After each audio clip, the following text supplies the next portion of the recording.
Thanksgiving used to feel like a performance in my family, all elegant table settings and polite smiles, masking quiet dismissals.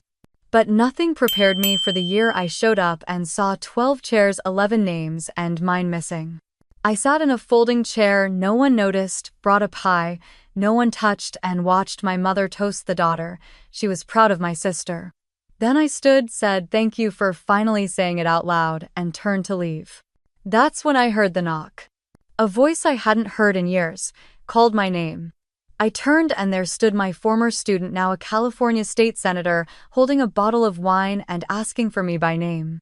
I pulled into the driveway of my parents' house in Sacramento with a foil-covered pumpkin pie cooling on the passenger seat and a knot tightening in my stomach. The late afternoon light painted the trees amber and gold, but it did nothing to settle the unease creeping through me. Thanksgiving had always been a complicated production in our family.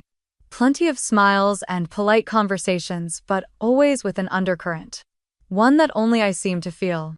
I sat for a moment before getting out, watching my sister's sleek black SUV already parked neatly by the curb. Julia was always early. Always prepared. Always approved of.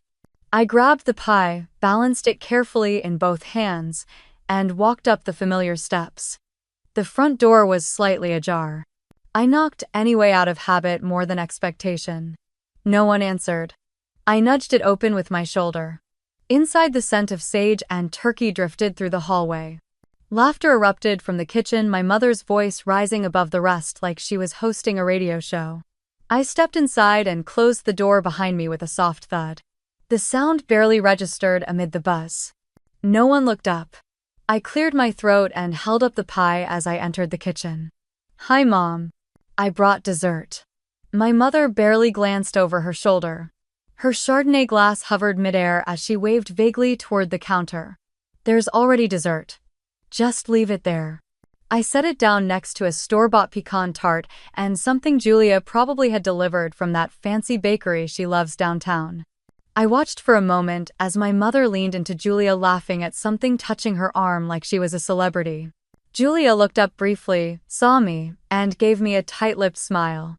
Then she turned back to whoever was asking about her new promotion at Westlake Pharmaceuticals. She was glowing. She always did in this house. I stood awkwardly, unsure of where to go. My Uncle Jim was nursing a beer by the fireplace. My cousins were already parked on the living room, couches, faces buried in their phones or gossiping about someone from work. My father sat in his usual armchair, thumbing through a newspaper, glasses perched on his nose, saying nothing. I hovered by the staircase for a few more seconds, then walked slowly into the dining room when I heard my aunt calling out that dinner was ready. The table was stunning. My mother always did Thanksgiving like a magazine spread. China with gold trim. Folded napkins like swans. Wine glasses already half full. Candles lit. There were 12 seats. I stepped closer, squinting at the place cards. Julia, Matt, Brandon, Uncle Jim, Aunt Carol, Dad, Mom. My name wasn't there. I looked again, slower this time. My breath caught for a second. Maybe they forgot. Maybe it was an oversight. But no one said anything. No one looked around and said, "Hey Nat, where's your seat?" or, "Oh shoot, we must have missed it." No one acknowledged me at all. The only extra chair I could see was a metal folding one leaned against the far wall. I walked over quietly, dragging it toward the end of the table. The sound of metal scraping against hardwood made a long, uncomfortable screech that should have broken the conversation. It didn't. I unfolded the chair and placed it at the corner, far from the centerpiece and even farther from my mother's seat at the head. I sat down, smoothed my napkin over my lap, and reached for the bread basket. No one passed it to me. The conversation flowed without a beat. Julia was describing her latest trip to Seattle for a corporate retreat. Someone asked if she was going to be promoted again before the fiscal year. Mom beamed like she'd just won an award herself. I nibbled at the edge of my roll, chewing slowly. The food tasted fine, but it sat heavy in my mouth. I looked down the table, my eyes catching the polished silver, the perfect lighting, the curated wine pairings. I remembered setting that same table as a teenager, measuring inches between the fork and plate under my mother's watchful eye. I looked at her now. She didn't glance in my direction once. My father finally spoke, asking Julia how Brandon was doing in middle school. Julia launched into a monologue about STEM club and leadership seminars. Everyone listened like it was a TED Talk. I pushed a green bean around my plate. My hand brushed the pie dish I had brought in earlier, now exiled to the sideboard behind me. Untouched. The weight in my chest was familiar. It pressed down slow and steady. I'd felt it before many times. At birthday dinners when only Julia's achievements were toasted. At Christmas when my gifts were practical and hers extravagant. Even at my own graduation dinner, which was shortened because Julia had a brunch to attend the next morning. I forced a smile and took a sip of water, the glass shaking slightly in my hand. My fork clinked against the plate louder than I intended. Still no one looked up. The chair beneath me felt colder than the rest. Maybe it was. Maybe that was the point. I sat quietly invisible and waited for the part I hated most. The toast. My mother stood slowly, raising her wine glass with a polished smile, the kind she wore when hosting or when she was about to say something performative. The room settled around her like it always did. Forks lowered. Conversations paused. Even the candles seemed to flicker more quietly. She looked down the table, eyes lingering on Julia. "Let's raise a glass to someone who has made us all proud this year," she said. "A woman who balances career and motherhood with grace. Who just landed that big promotion at Westlake and still makes time to bring the best cranberry chutney. My daughter Julia." Applause broke out. Not thunderous, but enough to feel rehearsed. I glanced down at my plate, forcing my face to remain neutral as Julia waved a hand like it was all so embarrassing. She wasn't embarrassed, she was glowing. My mother clinked her glass with Julia's and then with her own as if they were the only two people in the room. I took a sip of water, my throat dry. The toast passed like a gust of cold wind through my chest. And just like that, I was back in that other dining room 3 years earlier in the same house, but a very different season. The one where everything shifted. It was late spring. My father Frank had just come home from an appointment at UC Davis Medical Center. He was quiet more than usual, his steps uncertain. When I asked what the doctor said, he didn't answer. My mother was the one who finally told me he had degenerative disc disease. It was already affecting his mobility, and they'd need to prepare for a long recovery process. We should all sit down and figure out a plan, she had said, so we did. Around this very table, Julia and Matt sat on one side, Brandon playing a game quietly on an iPad. I remember thinking how removed they seemed. My mother had papers spread out, possible care facilities circled in blue ink. She hated uncertainty. She preferred logistics. Julia was the first to speak. "Mom, I wish I could take some of this on, but with work and Brandon's soccer schedule, it's just not realistic. Matt has conferences in Chicago through July." My mother nodded sympathetically. "Of course, honey. I understand." Then her eyes turned to me. "Natalie, you're not tied down. No kids. No husband. And summer's coming. You'll have more flexibility than the rest of us." She said it kindly. That made it worse. Like I was a free space on the family calendar easily penciled in. I looked at my dad. He didn't meet my eyes. "I can do it," I said. "I'll take a leave. I can shift some of my classes online. I've done it before." Julia nodded, relieved. My mother moved on to the next topic, budgeting for home modifications. No one asked if I was okay with it. No one asked what I might be giving up. That summer was one of the hardest of my life. I moved back in for nearly 10 months. I drove Dad to physical therapy twice a week. I learned to cook low-sodium meals, bought a whiteboard to chart his exercises, and even installed handrails in the bathroom with YouTube tutorials and a borrowed drill. I taught 3 virtual classes from the guest room, grading papers, between medication reminders. There were days he couldn't sit up without help, and I was the only one there. Julia called once a week. My mother mostly managed the bills. I was the one who saw him cry in pain. I was the one who pulled him off the floor when he slipped in the hallway. We never talked about it. When he finally walked without a cane again, they thanked the doctors. I packed up my things in silence one Saturday and returned to my apartment in Midtown. My desk at school had a layer of dust on it. My nameplate was gone. Someone had moved it to the storage closet. I didn't bring any of it up.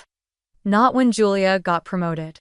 Not when my mother told me she wished I'd find something more stable than teaching. Not even when she said during a phone call last Christmas that Julia was the one holding this family together. I blinked back into the present as the clinking glasses settled and conversation resumed.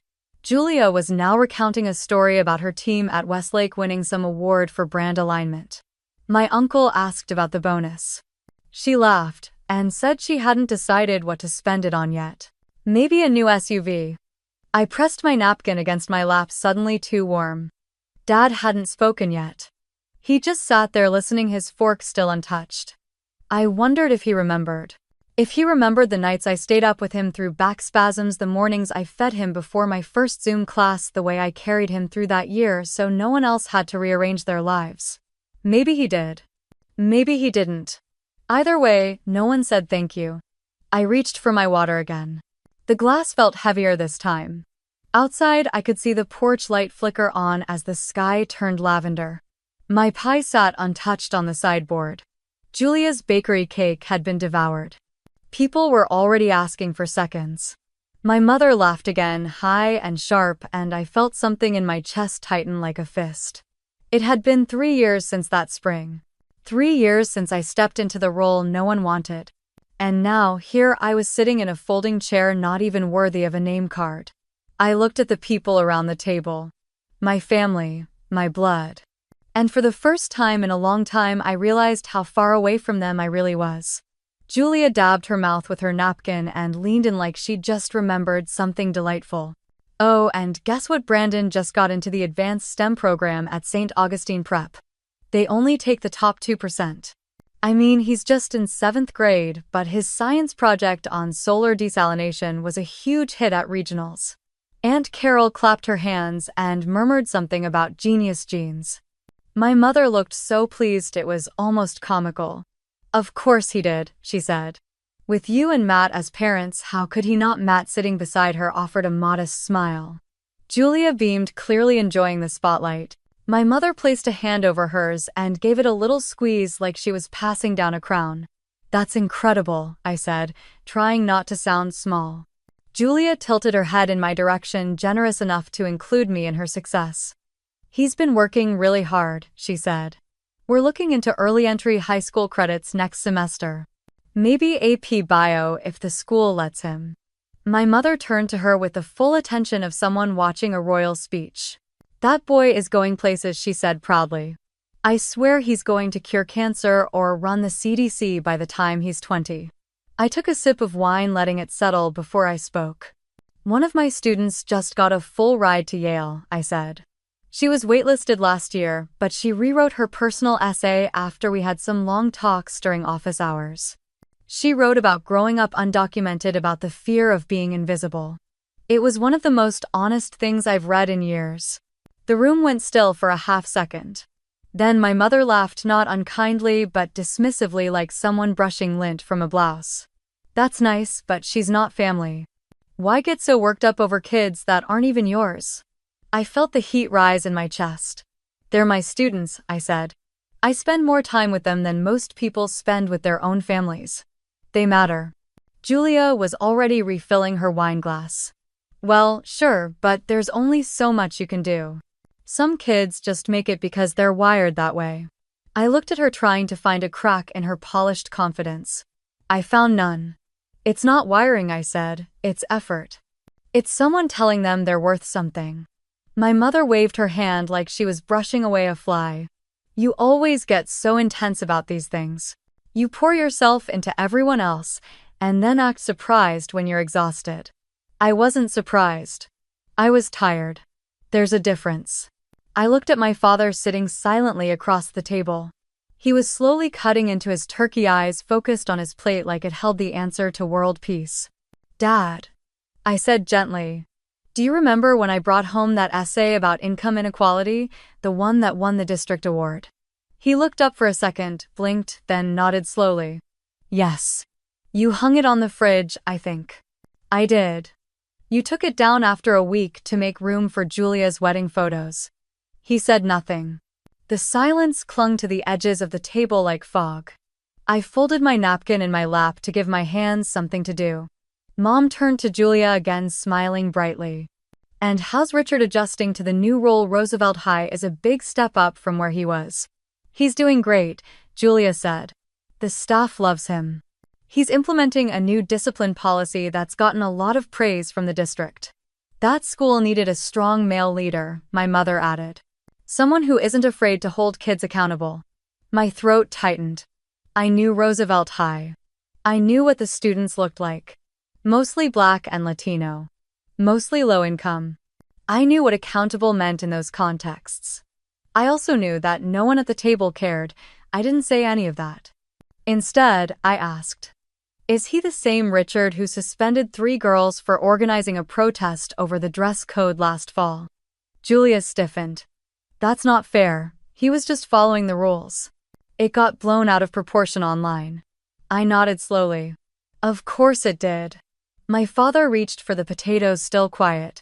"No one asked how my semester was going.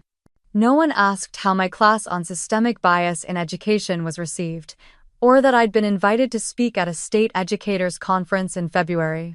I might as well have been furniture."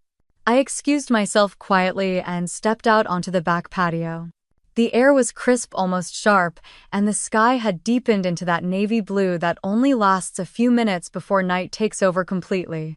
Inside, I could hear laughter again.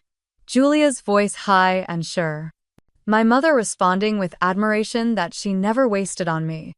The house glowed from within, warm and full of people who had already decided what mattered and who didn't.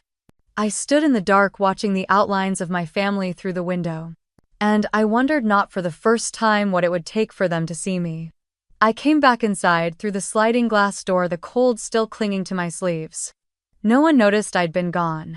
Julia was passing around her lemon tart, Mom was pouring another round of wine, and Dad had disappeared from the table.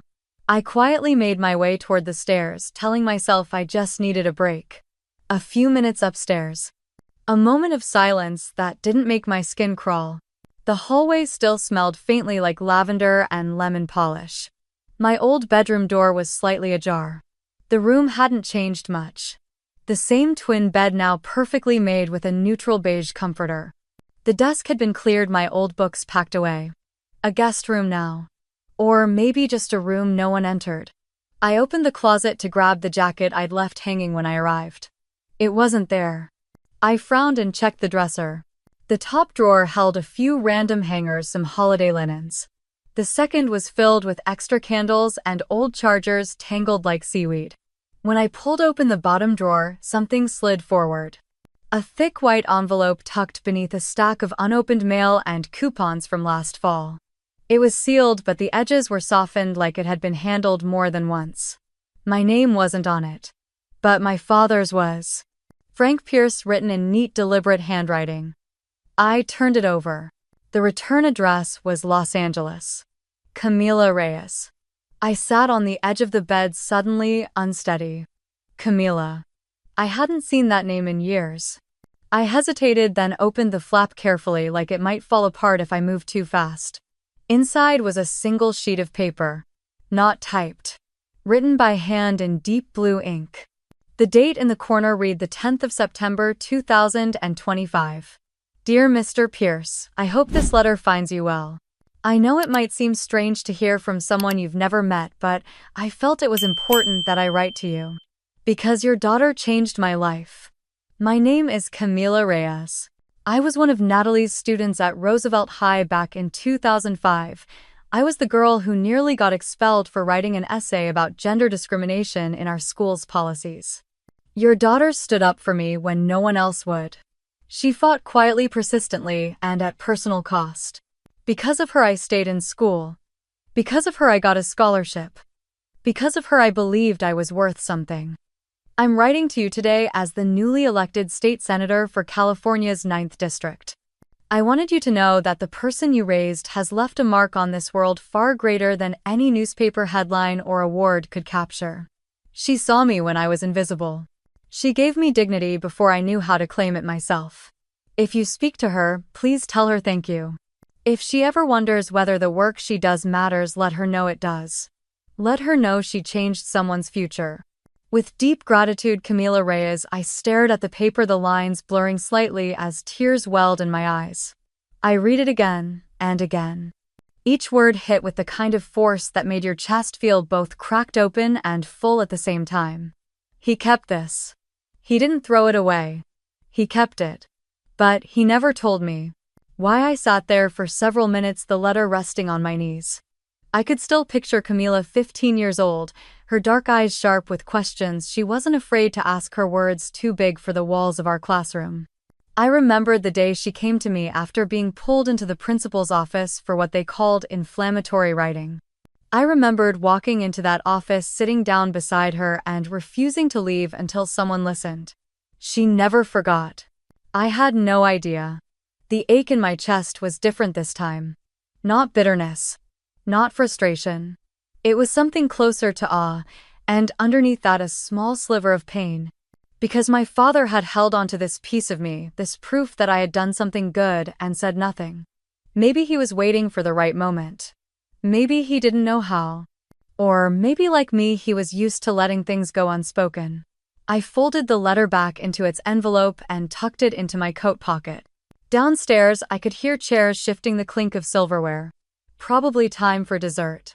I took one more glance around the room, the place that had once been mine, and then turned off the light. As I descended the stairs, I caught my reflection in the hallway mirror. I looked tired, but something in my face had settled. They didn't see me. Not yet, but someone had. And that changed everything. The dessert plates were already being passed around when I returned to the dining room. The lemon tart Julia brought had been sliced with surgical precision, each portion resting on Mom's fine china like it had been plated at a restaurant. My pumpkin pie sat untouched on the sideboard, still covered in foil. Someone had moved it to make room for Julia's centerpiece. A gold-painted cornucopia stuffed with plastic fruit. I took my seat again, quietly folding my napkin into my lap with slow, measured movements.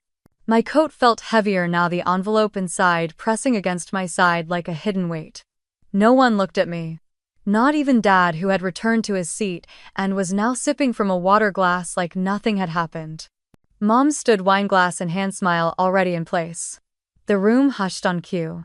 I just want to take a moment to acknowledge someone truly special to this family, she said, tilting her head toward Julia. My stomach clenched. I already knew. Julia, you are the heart of this home. You've built a beautiful life, a thriving career, you're raising an incredible son, and somehow you still manage to show up for everyone with grace. Your promotion at Westlake isn't just a win for you, it's a win for all of us. I stared at the flickering candle in front of me, watching the wax strip in slow, lazy trails down the stem. No one interrupted.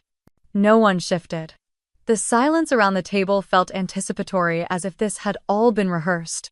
You are the daughter every mother dreams of, Mom said with a little laugh. If only Natalie would take a page from your book. A beat of silence followed. My jaw locked. Then a few people clapped.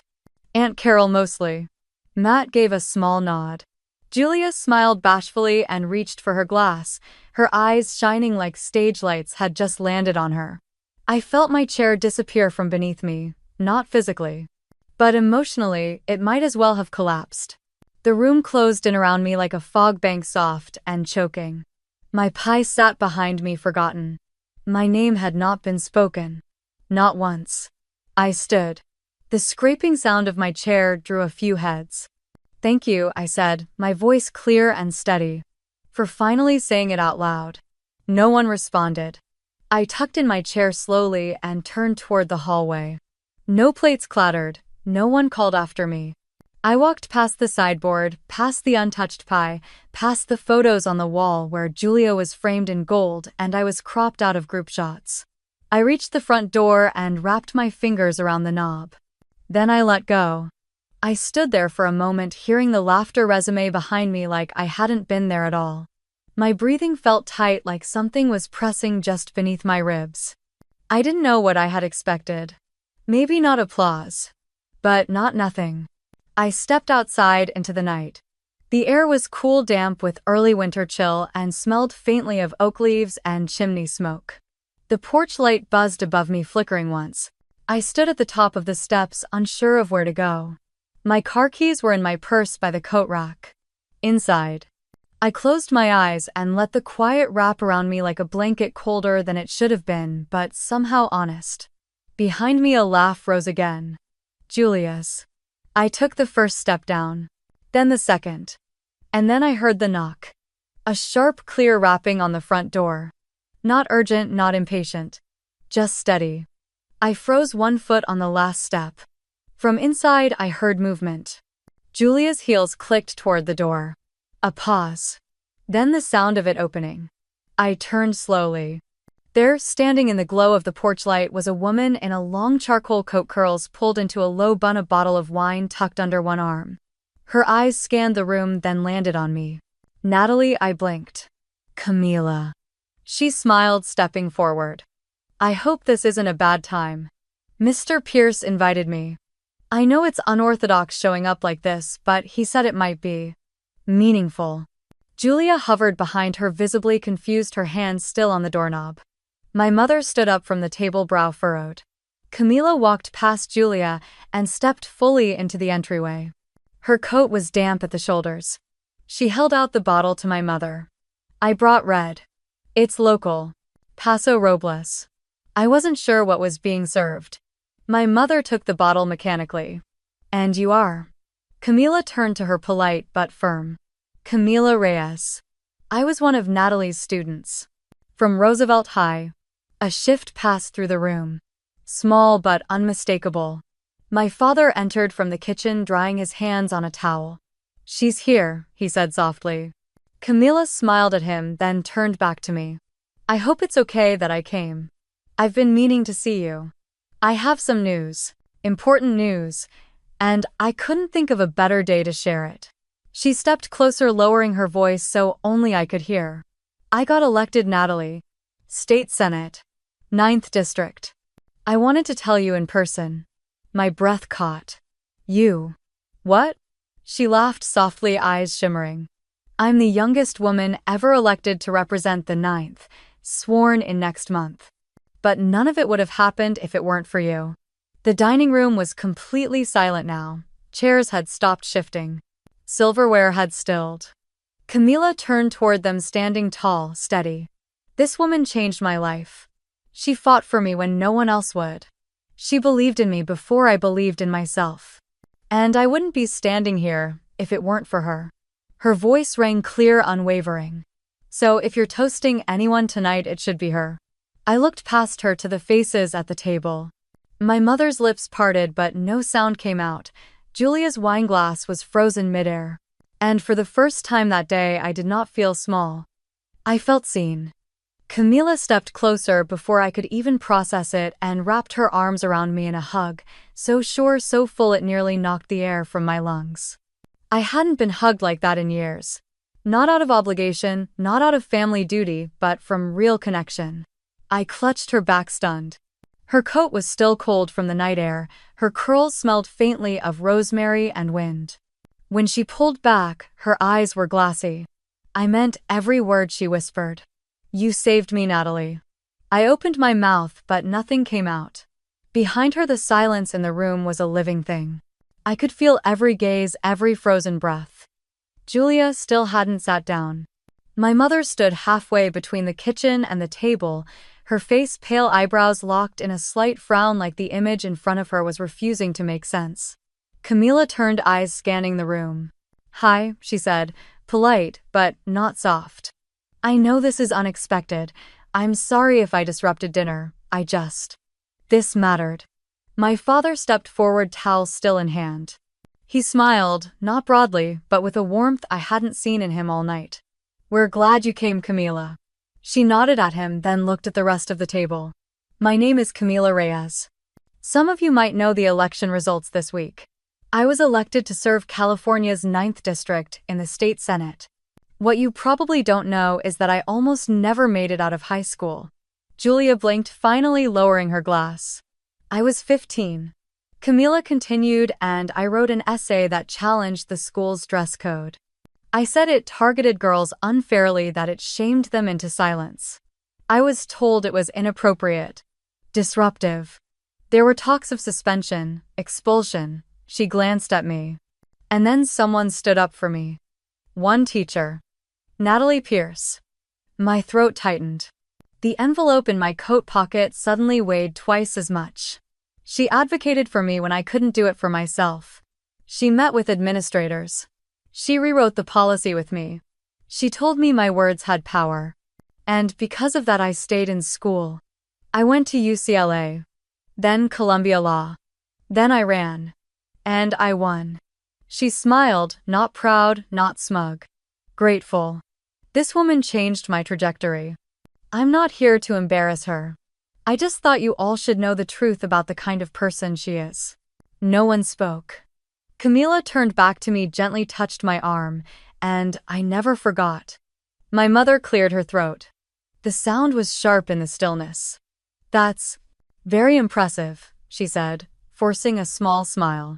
I'm sure your parents must be proud. Camila tilted her head. They didn't want me to run, actually. They said politics was dangerous. Especially for someone like me.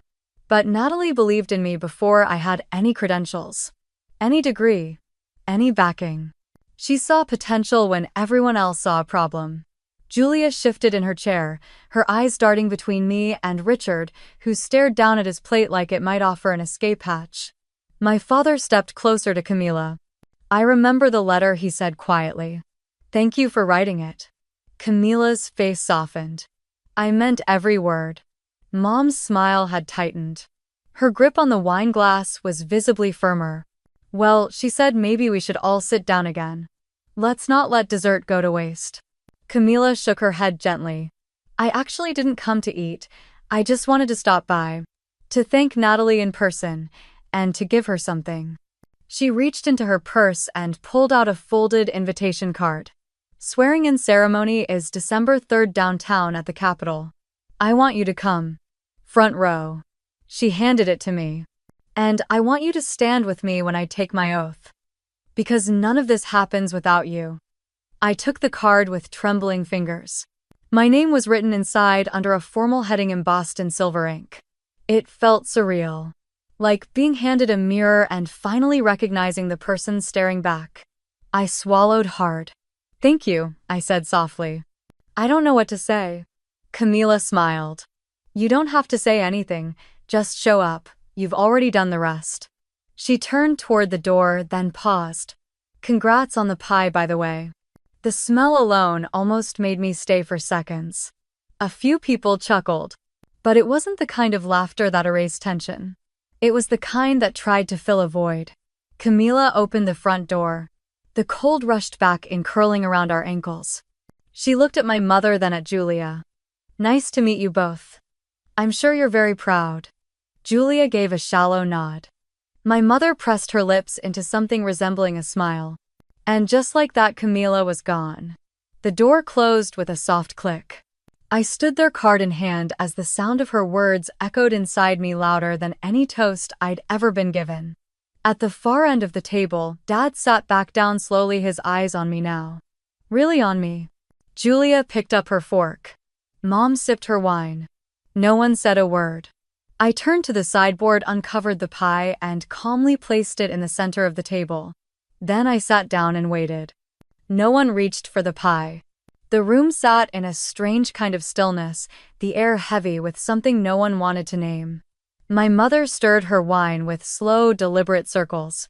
Julia smoothed the napkin on her lap, even though it wasn't wrinkled. Richard kept his eyes fixed on a spot just to the left of the candle centerpiece. Camila's name still lingered in the air, weighty and undeniable. I cleared my throat gently, not to speak, but to mark the moment. And then Julia did the one thing I didn't expect. She looked at me. So, she said, how exactly did you know Camila? You said she was one of your students, but I don't remember you ever mentioning her before. I rested my fork on the edge of my plate. She was in my junior civics class. Back in 2005. Roosevelt High. Julia nodded slowly, then glanced at Richard. That was when you were assistant principal there, right? Richard stiffened. Briefly, he said. Only for a year. I studied him. His voice had that clipped edge he used when he was trying to stay in control.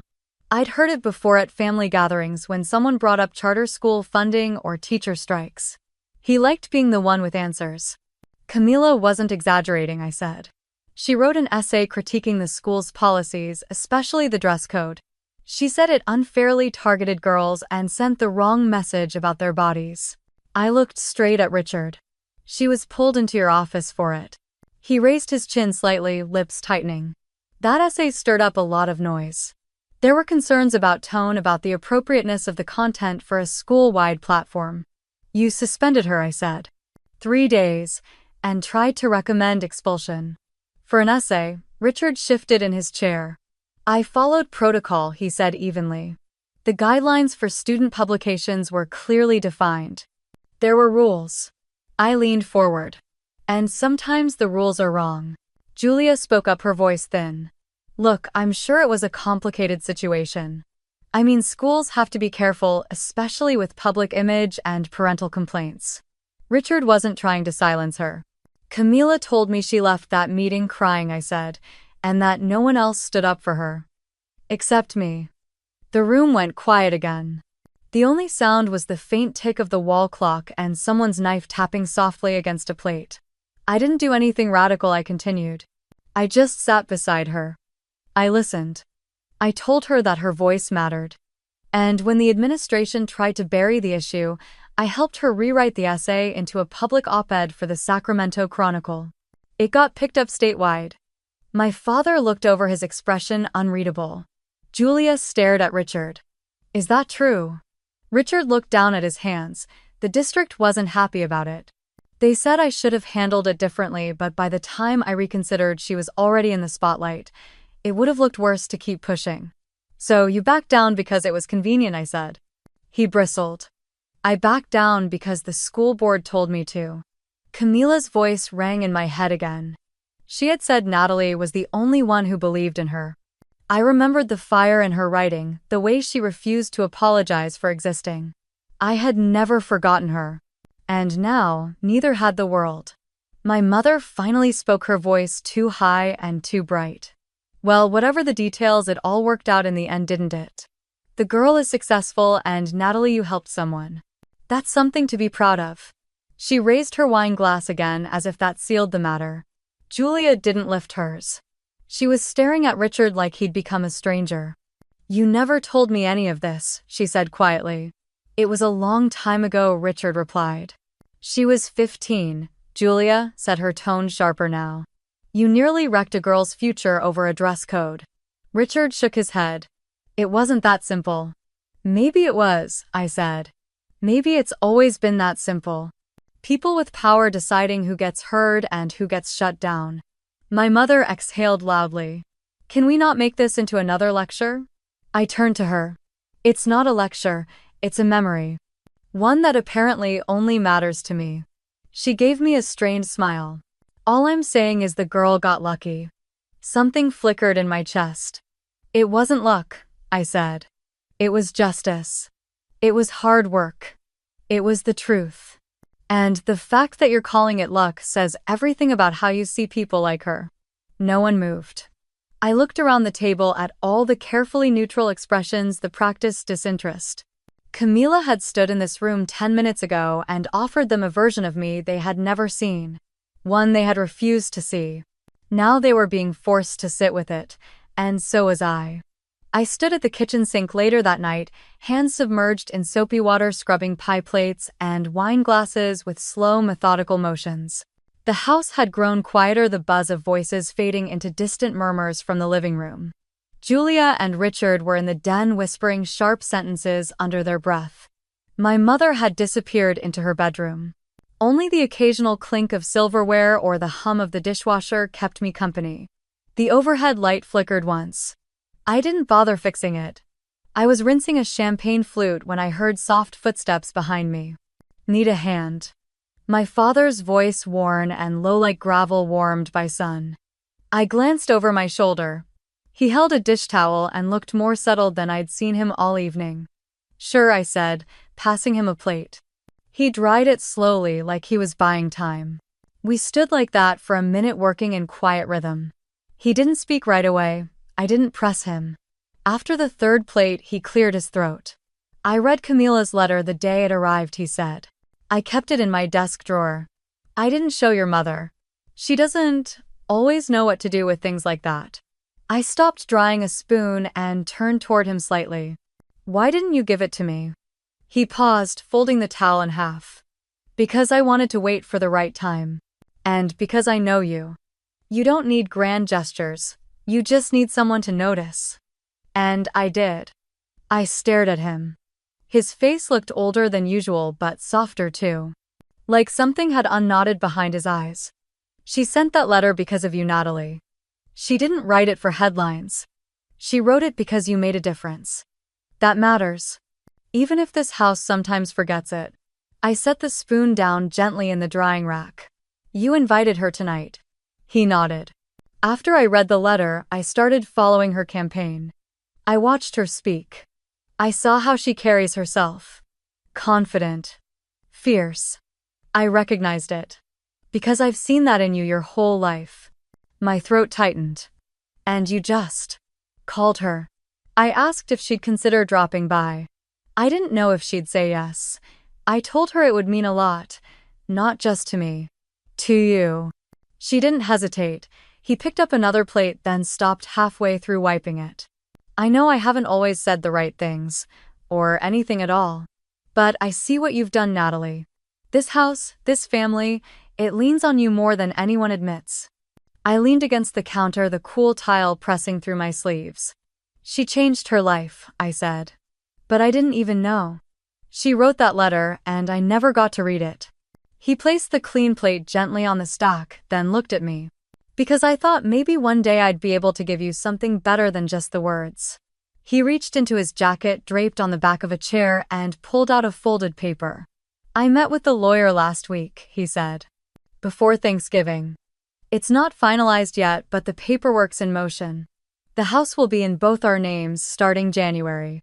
I blinked. What you paid to replace the roof 2 years ago. You fixed the heating system last winter. Your mom doesn't remember those things, but I do. You've kept this place standing more than once. Legally, she had the deed. But morally it's yours too. I shook my head, slightly stunned. You didn't have to do that. He looked me square in the eye. You did, and no one asked you to. But you did it anyway. That's what makes you strong. Not because you shout, but because you show up.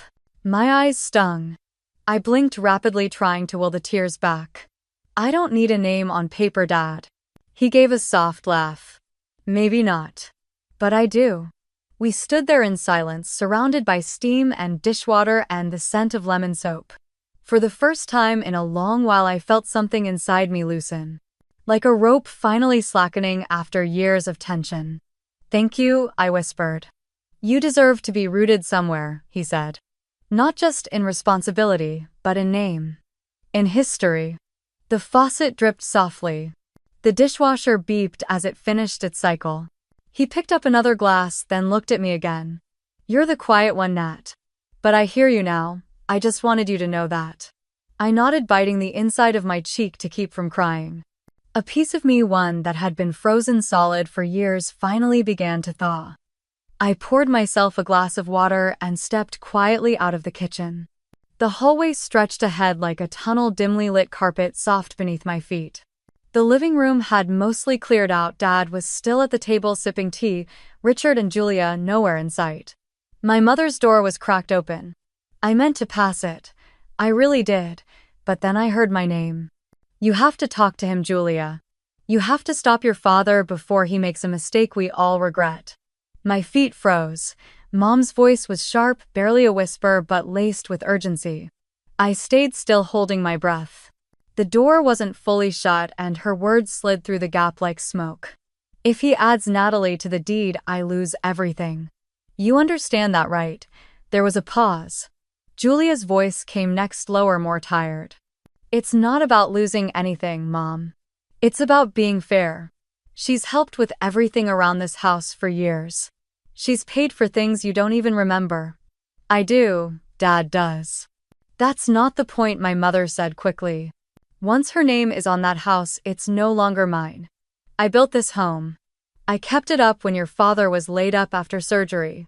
I managed everything. I'm the one who made this place a home. You weren't alone, Julia said. Oh please. You think Natalie's sacrifices compare to mine? She's never had to raise a child. She's never had a husband to look after. She doesn't understand what real family responsibilities are. My throat tightened. I stepped closer quietly, slowly, staying just outside the line of sight. She's been responsible for all of you, I wanted to say. Julia sighed. Mom, you're not being fair. You're siding with her. I'm not siding with anyone. I'm just tired of pretending she hasn't held this family together more than once. There was a longer pause. You remember Roosevelt? Julia asked. When Richard was almost fired, it was Natalie who rewrote his referral letter. She called in favors. That's the only reason he got the job at Crest Hill. She never told anyone. Not even me. I found out through his old admin assistant. If she hadn't stepped in, your perfect son-in-law would have been out of education for good. That wasn't her place, my mother snapped. It became her place the moment no one else would do it, Julia shot back. A silence followed. Then my mother's voice again, soft but cold. She thinks she deserves this house. After all I've done, she thinks she's owed something. She doesn't think she's owed anything, Julia said, quieter now. But that doesn't mean she deserves nothing. There was a brittle edge in my mother's next words. She's not like you. She never has been. She doesn't belong in this family the same way. The finality of it was so matter-of-fact, so clean that it sliced through me like ice. I leaned against the wall, the water glass in my hand trembling slightly. I should have walked away. I should have turned, gone back to the guest room, locked the door, and buried my head under a pillow. Instead, I stayed. Because I needed to hear it. I needed confirmation that it wasn't all in my head, that the coldness I'd felt for years wasn't imagined. That the absence of affection, of recognition, of simple kindness hadn't been a misinterpretation. It had been policy. And now it was clear. I wasn't a daughter in her eyes. I was a threat. I slipped down the hall before they could hear me, retreating to the guest room, shutting the door behind me softly. I placed the water glass on the nightstand and sat on the edge of the bed, my fingers pressing into the quilt that Mom had sewn back when I was in high school. The stitches were neat. Uniform. Detached. The room was silent. My own breath echoed in it. And for a long moment, I just sat there, letting the weight settle. Not anger, not even grief. Just clarity. I finally understood why all those years had felt so uneven. Why my wins never landed. Why my failures were magnified. Why I was always the one standing at the edge of the family portrait, smiling just enough to not be cropped out. She had never planned to include me. Not really. I was a supporting character in her script, someone she allowed to appear when convenient, someone she dismissed when the spotlight turned elsewhere. And Julia. Julia had known. Maybe not all of it. But enough. Enough to carry guilt. Enough to speak the truth behind closed doors, but never at the table. I looked at my reflection in the guest room mirror. My face was still, pale. But something in my expression had changed. I didn't want revenge. I didn't want their apologies. I just wanted to stop needing them to be different. I got up, walked to the small dresser, and pulled open the bottom drawer again. The envelope from Camila still rested inside my coat pocket, but I held it for a moment longer, just feeling the paper between my fingers. That letter wasn't validation, it was truth. I didn't need my mother to believe in me anymore. Someone already had. Someone who had risen from the margins and remembered who helped her climb. I stood by the window, the stars faint behind the haze of suburban streetlights. And for the first time, I didn't feel alone in this house. Not because it had changed, but because I had. The porch was quiet except for the creak of the wooden swing and the distant rustle of wind through the pines lining the street. I sat with a blanket wrapped around my legs, the sky overhead washed in pale gray as dawn threatened to rise. I hadn't planned to come outside again, but the house felt too heavy, too full of words still stuck in the walls. The screen door eased open behind me and Camila stepped out with 2 mugs of coffee, one in each hand. Thought you might still be up, she said, handing me one. Thanks. She sat beside me on the swing, crossing her legs, her coat still zipped halfway. We rocked gently for a while in silence, sipping. I used to imagine this porch 100 different ways, she said eventually.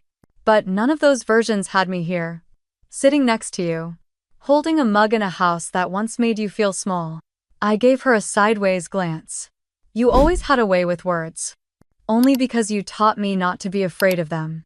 She took another sip, then reached into her coat pocket and pulled out a folded paper. I glanced at it.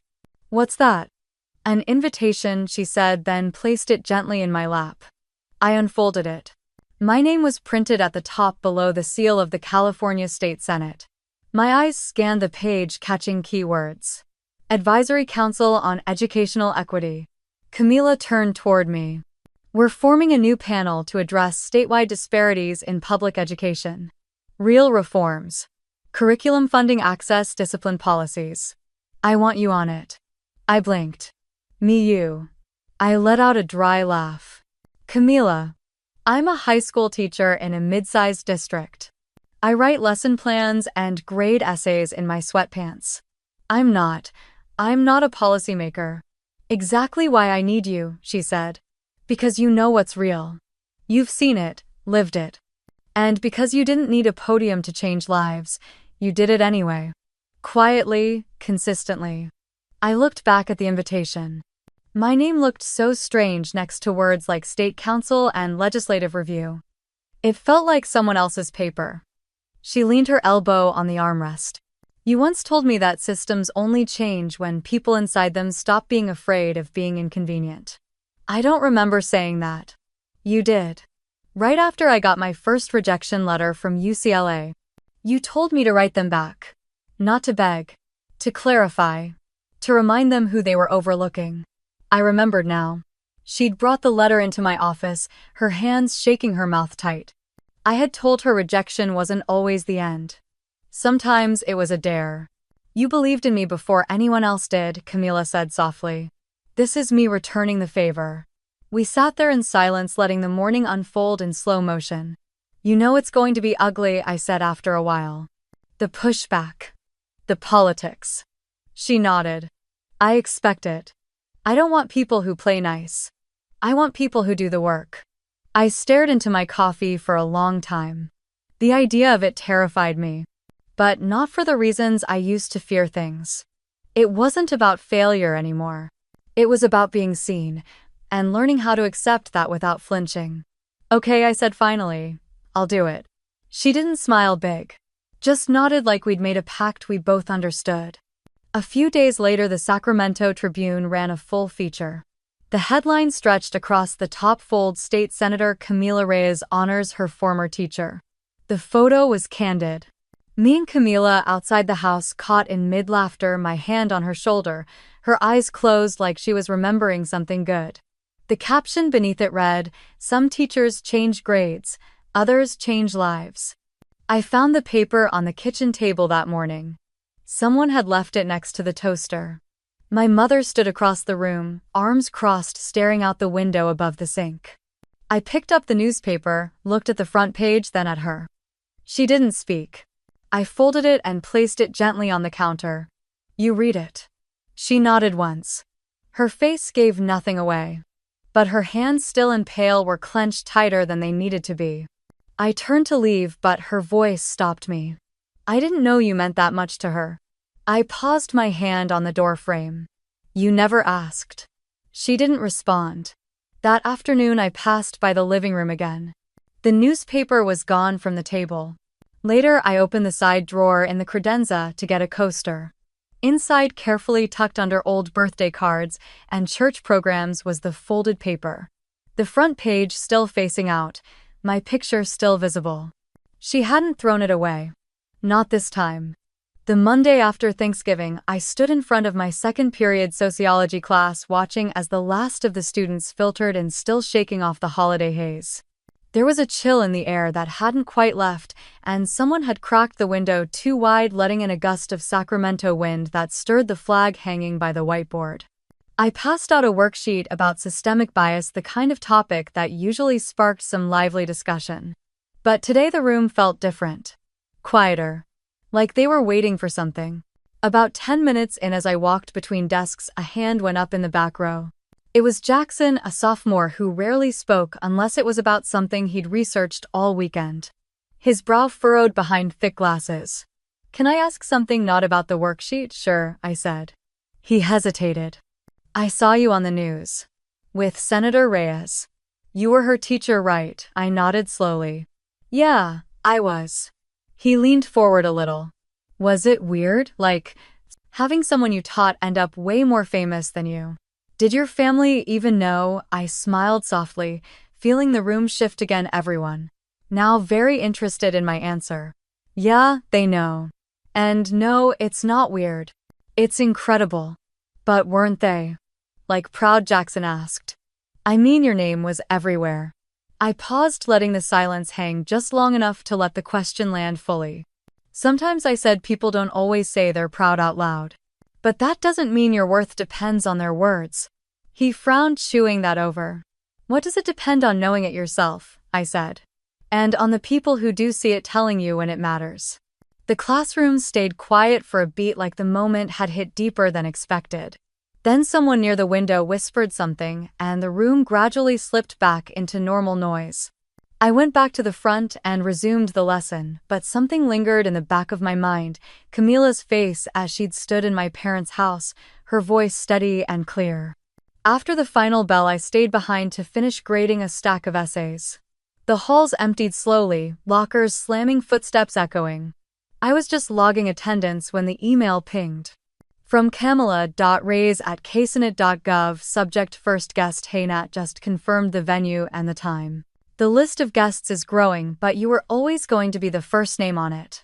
I wouldn't be taking that oath if not for you. Hope you'll stand with me when I do. Love, Camila." I stared at the screen for a long time. Not my mother. Not my sister. Not the neighbors who dropped off casseroles when Dad was sick. It was this student who had seen something in me worth honoring. Something permanent. I typed back a simple reply. "I'll be there, always." I shut down my computer, the hum of the fluorescent lights overhead humming like distant applause. As I drove home, the sky over Sacramento was painted in shades of lavender and rose. I passed the old middle school Camila used to attend, now updated with solar panels and a digital marquee. I couldn't help but wonder how many girls sat in those classrooms now, wondering if their voices mattered. I got home just after sunset. The house was quiet. My phone hadn't buzzed once since I left school. No messages from Mom. No call from Julia. No apology. No acknowledgement. And yet I wasn't waiting for one. I reheated some leftover lentil soup, wrapped myself in my favorite cardigan, and sat by the window with a book I didn't open. My thoughts were too full for pages. The photo of me and Camila had been reposted over 70,000 times online. Someone had cropped it and added text across the bottom. "Not all heroes wear suits. Some carry lesson plans." Students had tagged me. Old colleagues sent emails. A few even wrote letters. But the one message that mattered most had already come through. A student who had walked into my classroom at 15 and left ready to take on the state. The next morning, I stood by the bulletin board in the teacher's lounge, watching as someone pinned up a printout of the article. A few coworkers glanced at me, some nodded, one gave me a quiet thumbs up. No fanfare, just quiet respect. It was enough. I stepped back into my classroom and looked at the rows of desks, the scuffed tile floors, the faded posters on the wall. The place where so much had begun and where somehow it all kept coming back full circle. I wasn't famous. I wasn't wealthy. But I was remembered. And finally, that felt like more than enough. The leaves had turned a softer gold this year, like even the trees were gentler with their change. It was the day before Thanksgiving 2026, and I was standing in my kitchen stirring cinnamon into sweet potatoes, my playlist humming in the background. The radio host had just finished a segment on women in leadership, and I smiled to myself when Camila's name was the first mentioned.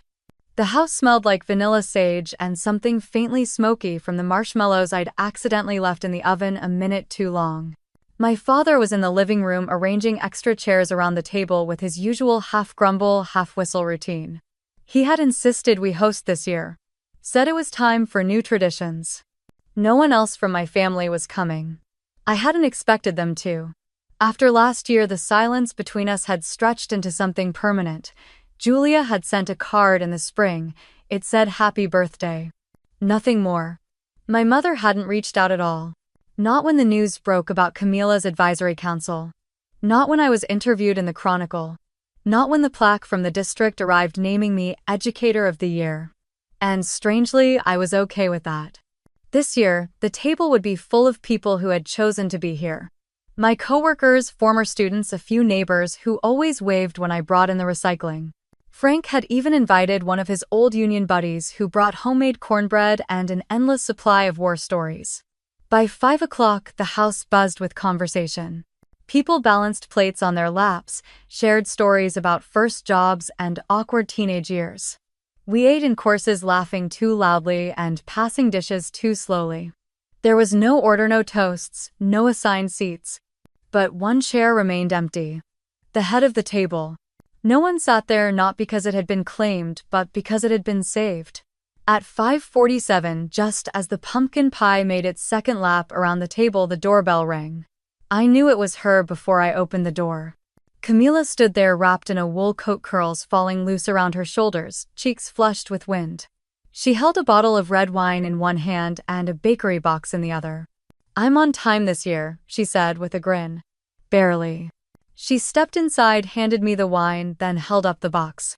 "From that cafe we used to grade papers in. Remember the cinnamon rolls the size of your head?" I laughed.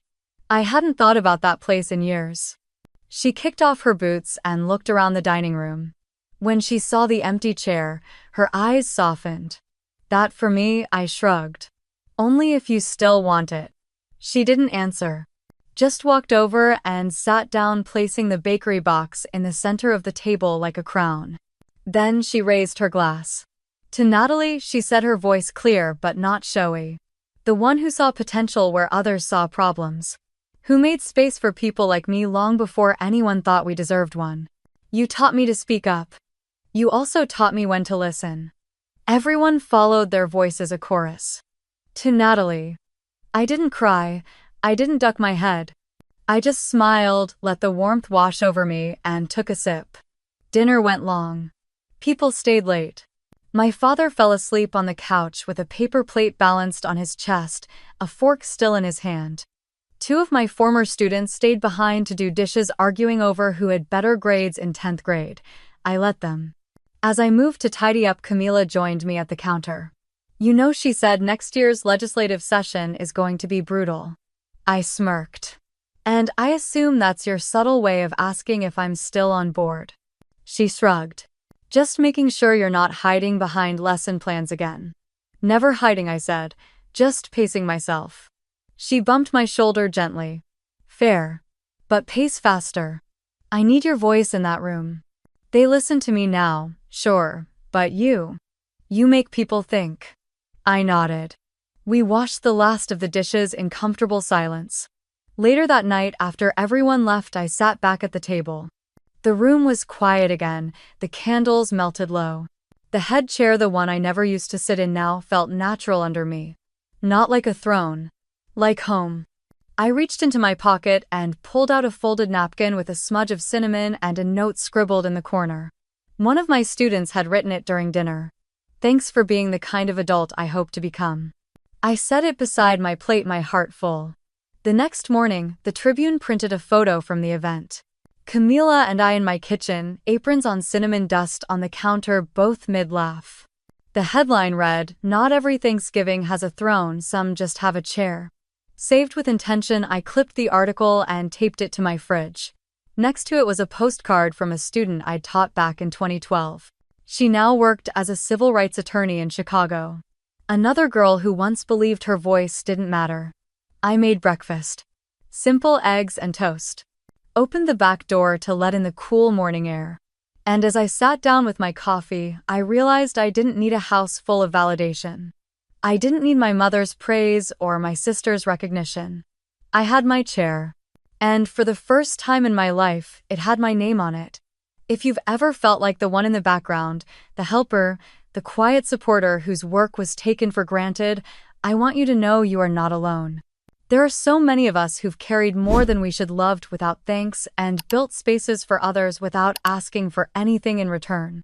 If you've ever been a Natalie, I invite you to share your story. And if you know someone like Natalie, share this video with them.